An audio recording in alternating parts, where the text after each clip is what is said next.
What happens when a 73-year-old grandmother, clutching a worn purse and trembling with anxiety, stands before a judge who sees beyond the citation to the human story beneath? In a world where courtrooms often feel cold and impersonal, where justice can seem mechanical and unforgiving, one moment changed everything. The Providence Municipal Court was unusually quiet that Tuesday morning. The familiar hum of fluorescent lights mixed with the soft shuffling of papers as Judge Frank Caprio prepared for another day of traffic violations and municipal infractions. But as Dorothy Martinez stepped through those heavy wooden doors, leaning heavily on her walking cane, something in the atmosphere shifted. Dorothy had never been in a courtroom before. At 73, she had lived a life of quiet dignity, raising 6 children as a single mother, working double shifts at a textile factory, and later caring for her disabled grandson while his parents struggled with addiction. Her hands, weathered from decades of hard work, shook as she clutched the citation that had brought her here, a parking ticket that had somehow spiraled into a court appearance. The courtroom felt enormous to her small frame. High ceilings seemed to press down with the weight of authority, while the judge's bench loomed like a mountain before her. Other defendants waited their turn, some checking their phones impatiently, others rehearsing their excuses under their breath. But Dorothy simply stood there, overwhelmed by a system she didn't understand, carrying burdens that no citation could capture. Judge Caprio noticed her immediately. In his decades on the bench, he had developed an almost supernatural ability to read people, to see past the surface of their cases to the stories that brought them before him. Dorothy's posture, the way she clutched her purse, the careful deliberation of each step, all told him this was different. The bailiff called her name. Dorothy Martinez, case number 2019, 4387, parking violation. Her voice barely a whisper, she responded, "Present, Your Honor," the words catching in her throat. As she slowly made her way to the defendant's table, every eye in the courtroom followed her progress. There was something about her dignity in the face of obvious distress that commanded respect. Judge Caprio had seen thousands of parking violations. Most were routine, someone running late, a broken meter, a misunderstood sign. The usual process was simple: read the charge, hear the explanation, render judgment, next case. But as Dorothy stood before him, he felt the familiar tug of curiosity that had made him beloved by millions of viewers who watched his cases online. "Mrs. Martinez," he began, his voice gentler than usual, "I see you're here about a parking citation. Can you tell me what happened?" Dorothy's eyes filled with tears before she even began to speak. The citation was for parking in a handicapped space without a permit, issued outside the cancer treatment center where she had been receiving chemotherapy. But as she tried to explain, her words came out in fragments, interrupted by emotion and the overwhelming nature of her circumstances. The courtroom grew still. Even the court clerk, usually focused on paperwork, looked up from her computer. There was something about Dorothy's presence that demanded attention, not through drama or outburst, but through the quiet strength of someone who had endured more than most people could imagine. Judge Caprio leaned forward, his usual efficiency replaced by something deeper. "Take your time, Mrs. Martinez. There's no rush here." What happened next would be viewed by millions, shared across social media platforms, and remembered as one of the most powerful examples of judicial compassion ever captured on camera. But in that moment, it wasn't about cameras or fame or viral videos. It was about a 73-year-old grandmother who needed someone to listen, and a judge who understood that true justice sometimes requires looking beyond the law to find the human heart beneath. The citation listed a fine of $275, a sum that might seem modest to some. But for Dorothy, living on a fixed income and facing mounting medical bills, it represented groceries for a month or medications she couldn't afford to skip. She had come to court hoping for mercy, but expecting none, prepared to accept whatever judgment fell upon her. No one in that courtroom, not the other defendants, not the court staff, not even Judge Caprio himself, could have predicted what would unfold over the next several minutes. What they witnessed would challenge assumptions about justice, demonstrate the power of compassion, and remind everyone present that behind every case number is a human story, worthy of dignity and respect. No one expected what Judge Caprio would say next. Dorothy Martinez's journey to that Providence courtroom began long before the parking citation that brought her before Judge Caprio. Born in 1946 to Puerto Rican immigrants, she had learned early that life demanded resilience. Her father worked construction when his back allowed it. Her mother cleaned houses for wealthy families in the better neighborhoods. And Dorothy understood from childhood that every dollar mattered. At 19, she married her high school sweetheart, Miguel, and together they built what seemed like a solid life. 6 children followed in quick succession, and Dorothy threw herself into motherhood with the same fierce determination she brought to everything else. But when Miguel left when their youngest was only 3, Dorothy found herself alone with 6 children under the age of 14, and no marketable skills beyond an unshakable work ethic. She took a job at the Riverside textile mill, working the night shift so she could be home when her children returned from school. The work was brutal, standing for 12 hours feeding fabric through industrial machines, the air thick with lint and the noise deafening. But it paid $4.25 an hour, enough to keep food on the table and the lights on, and Dorothy was grateful for it. For 23 years, she rarely missed a shift. She worked through fevers and backaches, through her children's illnesses and school events she couldn't attend. Her hands became permanently stained from the dyes, her hearing suffered from the constant machine noise, and her back curved from years of bending over her station. But she persevered, driven by a love for her children that made every sacrifice worthwhile. When the textile mill closed in 1995, Dorothy was 52 years old with a high school education and a resume that consisted of one job. She found work as a home health aide, caring for elderly clients for minimum wage, often working 16-hour days to make ends meet. Her own health began to suffer: diabetes, high blood pressure, arthritis that made every movement painful. But she couldn't afford to slow down. The real test came in 2010 when her oldest daughter Maria overdosed, leaving behind 7-year-old Tommy. Dorothy, then 64 and struggling with her own health issues, didn't hesitate. She took in her grandson, becoming his primary caregiver while trying to manage her own mounting medical needs and help Maria through recovery programs that seemed to fail as often as they succeeded. Tommy had special needs: ADHD, learning disabilities, and emotional trauma from witnessing his parents' addiction struggles. He required constant attention, specialized tutoring, and patience that Dorothy somehow found despite her exhaustion. She learned to navigate the special education system, fought for services he needed, and provided the stability he had never known. In 2018, at age 72, Dorothy was diagnosed with breast cancer. The doctor, a kind woman about her daughter's age, delivered the news gently but firmly. Treatment would be aggressive: chemotherapy, radiation, possibly surgery. Dorothy's first question wasn't about prognosis or treatment options. It was about Tommy. Who will take care of my grandson? Most judges would have simply processed the parking citation mechanically. Read the violation, hear a brief explanation, assess the fine, move on to the next case. The average hearing for a parking ticket takes less than 3 minutes. But Judge Caprio had built his reputation on something different, on seeing the person behind the paperwork, on understanding that every case represents a human story. As Dorothy stood before him, he saw not just an elderly woman who had parked illegally, but a grandmother whose entire life had been a masterclass in sacrifice and perseverance. Her medical records, if he had seen them, would have told a story of someone who delayed her own treatment repeatedly because she couldn't afford child care for Tommy during her appointments. The citation had been issued on a Tuesday morning in February. Dorothy had arrived at the cancer center early, as always, hoping to find a legal parking space. But the lot was full, construction had eliminated half the usual spots, and her treatment appointment couldn't be missed.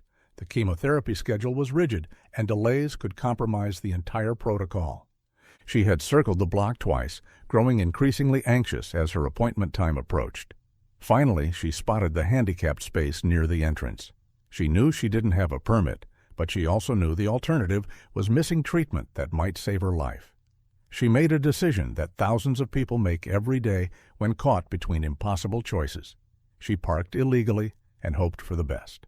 The parking enforcement officer who issued the citation never saw Dorothy emerge from the cancer center 3 hours later, weak from treatment and barely able to walk to her car.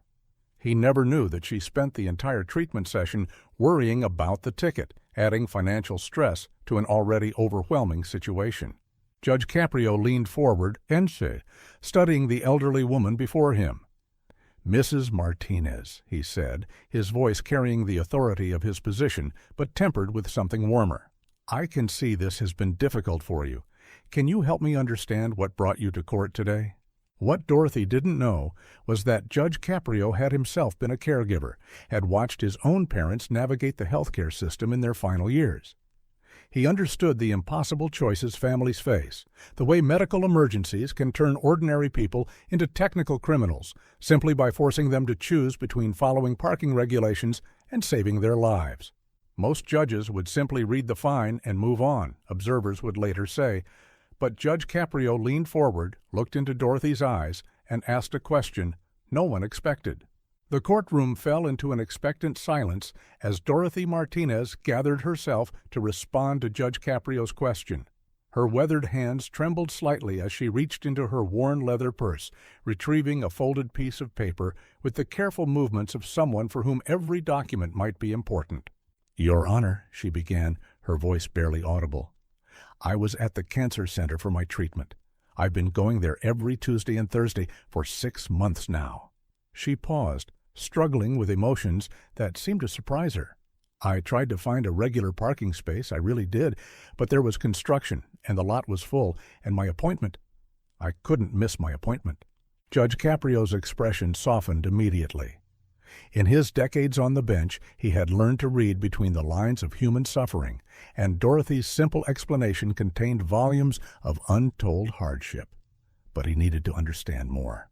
"Mrs. Martinez, are you receiving chemotherapy treatments?" he asked gently. "Yes, sir. Breast cancer. Stage 3. The words came out matter-of-factly, as if she were discussing the weather, but those watching closely could see the weight they carried. "I take care of my grandson, Tommy. He's 11 now, special needs. His mother, she's had problems, and his father isn't around, so it's just me and Tommy." The courtroom grew even quieter. Even the usual sounds of shuffling papers and whispered conversations stopped as people strained to hear Dorothy's story. Judge Caprio, normally efficient in his questioning, found himself drawn deeper into understanding this woman's circumstances. "Mrs. Martinez, on the day you received this citation, were you alone at your treatment?" Dorothy nodded, then seemed to remember she should speak aloud. "Yes, sir. Tommy was at school.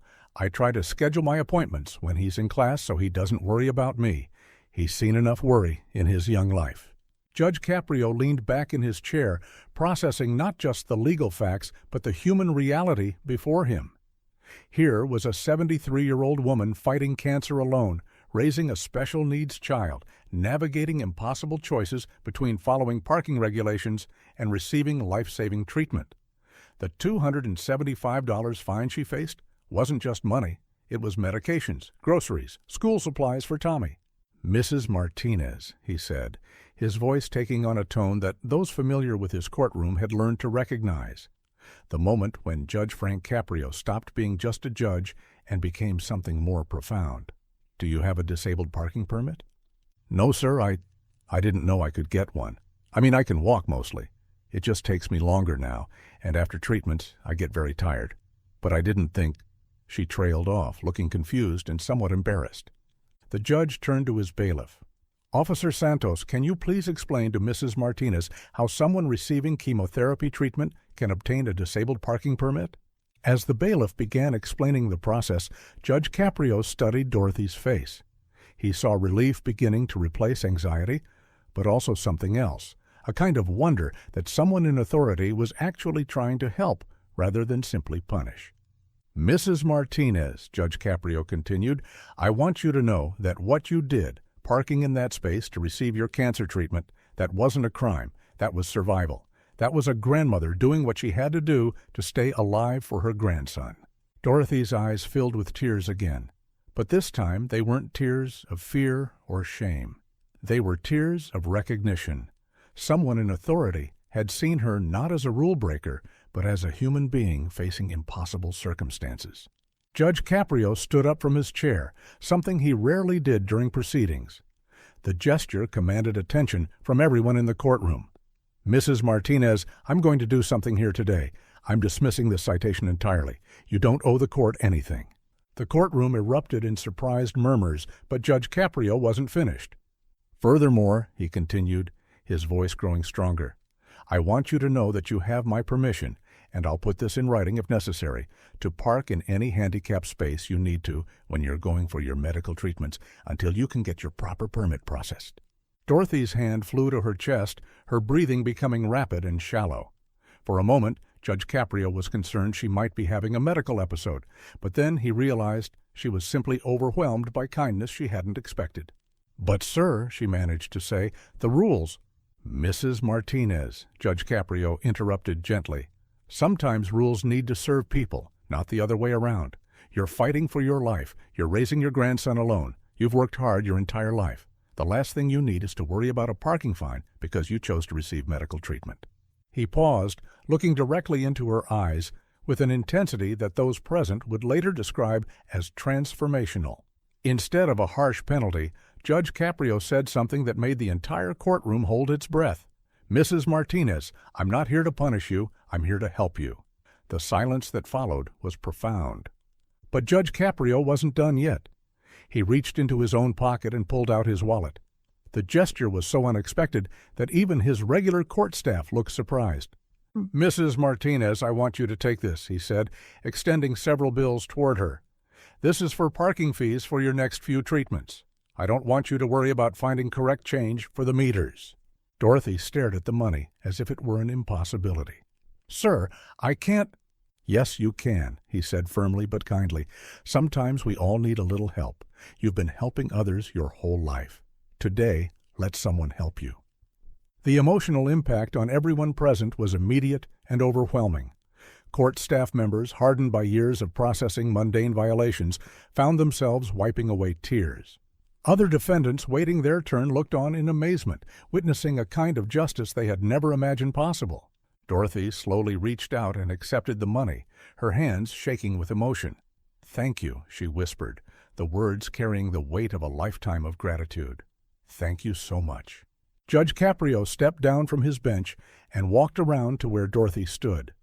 In a gesture that would be replayed millions of times online, he gently hugged the elderly grandmother, and she held onto him as if he were family. "Mrs. Martinez," he said softly, "you take care of yourself. Tommy needs his grandmother, and remember, you have every right to park wherever you need to for your medical care." The courtroom remained silent as Dorothy, clutching Judge Caprio's gift and wiping away tears of gratitude, slowly made her way toward the exit. But before she reached the door, she turned back one more time. "God bless you, Judge," she said, her voice carrying clearly through the quiet courtroom. "God bless you." What happened next would be viewed by millions around the world and remembered as one of the most beautiful examples of judicial compassion ever recorded. As Dorothy Martinez's footsteps faded down the courthouse corridor, the profound silence in the courtroom slowly gave way to a different kind of energy. Court staff members exchanged knowing glances that spoke of having witnessed something extraordinary. Other defendants, waiting their turn, seemed changed by what they had observed, their own anxieties about facing the judge replaced by a sense of possibility they hadn't expected to find in a place traditionally associated with punishment and penalties.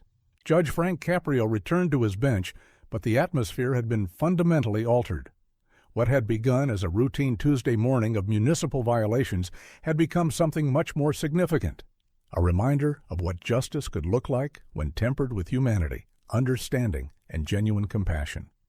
The case would have been remarkable enough if it had ended there, but Dorothy Martinez's story was far from over. Within hours of her court appearance, video of the proceedings began circulating online. Someone in the courtroom had recorded the interaction, and what started as a local news story quickly became a global phenomenon. The video was shared hundreds of thousands of times, with comments pouring in from around the world praising Judge Caprio's compassion and Dorothy's dignified strength. But for Judge Caprio, this attention, while gratifying, wasn't the point. In interviews following the incident, he would consistently redirect conversations away from his own actions and toward the larger questions Dorothy's case raised about how society treats its most vulnerable members. What struck me about Mrs. Martinez, he would later reflect, wasn't just her individual struggle, though that was certainly moving. It was what her situation represented about the impossible choices we force people to make. Here was a woman who had spent her entire life following rules, working hard, raising children, caring for others. And the one time she had to choose between a parking regulation and receiving cancer treatment, she ended up in court facing a fine that could have devastated her budget. The response to Dorothy's case revealed something profound about public hunger for displays of institutional compassion. Messages flooded Judge Caprio's office from people sharing their own stories of being caught between rigid rules and human necessity. Cancer patients wrote about similar parking dilemmas. Elderly people described the terror of navigating bureaucratic systems designed for younger, healthier, more financially stable people. Grandparents raising grandchildren shared their own stories of impossible choices and overwhelming responsibilities. Dorothy herself became something of an inadvertent spokesperson for the struggles facing elderly caregivers. She was invited to speak at cancer support groups, where she shared not just her own story, but the lesson she had learned from Judge Caprio, that asking for help isn't weakness, and that sometimes the system can work for people rather than against them. Her cancer treatment continued, and remarkably, her prognosis improved. Whether this was due to reduced stress from financial worry, better compliance with treatment schedules because she no longer feared parking citations, or simply the healing power of hope, her oncologist noted significant improvement in her response to therapy. Tommy, her grandson, also benefited from the attention Dorothy's case received. Educational advocates who heard their story helped Dorothy navigate the special education system more effectively, securing services and support that had previously seemed impossible to access. A local charity established a small fund to help with Tommy's educational needs, ensuring that Dorothy's own medical care wouldn't come at the expense of his development. The ripple effects of that single court appearance extended far beyond one family. Dorothy's case prompted the Providence City Council to review policies around medical parking accommodations. The Cancer Center, where she received treatment, worked with the city to establish better temporary parking solutions for patients. Other municipalities began examining their own policies, asking whether their enforcement practices adequately considered the human circumstances behind violations. Judge Caprio's approach in Dorothy's case wasn't an anomaly. It was representative of a judicial philosophy he had developed over decades of service. He understood that his role wasn't just to interpret law, but to ensure that justice served its deeper purpose, creating a more just and compassionate society. This was just one case, he would often say when asked about the attention Dorothy's story received, but it shows why I've always believed that the law must serve humanity, not the other way around. Mrs. Martinez didn't need punishment. She needed understanding. She didn't need another burden. She needed support. And sometimes the most important thing a judge can do is recognize the difference. The broader lesson of Dorothy Martinez's case extends beyond any single judicial decision or act of individual kindness. It serves as a powerful reminder that behind every case number, every citation, every legal proceeding is a human story, worthy of dignity and consideration. Dorothy's experience illustrates how quickly life can place ordinary people in extraordinary circumstances, forcing impossible choices between following rules and meeting basic human needs. Her story also demonstrates the transformative power of institutional compassion. When people in positions of authority, whether judges, administrators, or community leaders, choose to see beyond the paperwork to the human beings they serve, they can change lives in ways that extend far beyond the immediate interaction. Perhaps most importantly, Dorothy's case reminds us that true justice isn't just about applying rules consistently. It's about ensuring that those rules serve the deeper values of human dignity, compassion, and community support that make society worth preserving. Years later, Dorothy Martinez continues her cancer treatment with improved health outcomes and renewed hope. Tommy is thriving in school with the support systems that became available after their story gained attention. She still parks in handicapped spaces when necessary for medical appointments, legally now, with her properly obtained permit. But she never forgets the judge who saw her as a human being worthy of compassion rather than just another violation to process. Judge Frank Caprio's legacy, embodied perfectly in his interaction with Dorothy Martinez, stands as a testament to the possibility of justice tempered with mercy, law guided by love, and institutions that serve humanity rather than bureaucracy.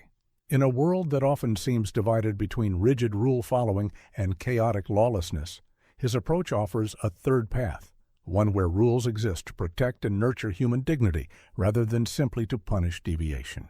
Judge Caprio reminded us that justice isn't only about laws, it's about humanity. Dorothy Martinez reminded us that behind every case is a human story worthy of our compassion. And together, they showed us what becomes possible when authority chooses to serve rather than simply to judge. This is the legacy that continues to inspire millions around the world. Thank you for reading this tribute to both Judge Frank Caprio and Dorothy Martinez. Their story reminds us that extraordinary compassion can emerge in the most ordinary places, and that true justice always considers the human heart alongside the letter of the law.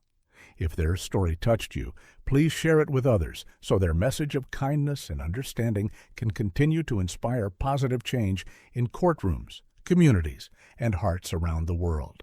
In a time when institutions often feel distant and impersonal, Dorothy and Judge Caprio's interaction stands as proof that individual acts of compassion can still transform lives, inspire communities, and remind us of our shared humanity.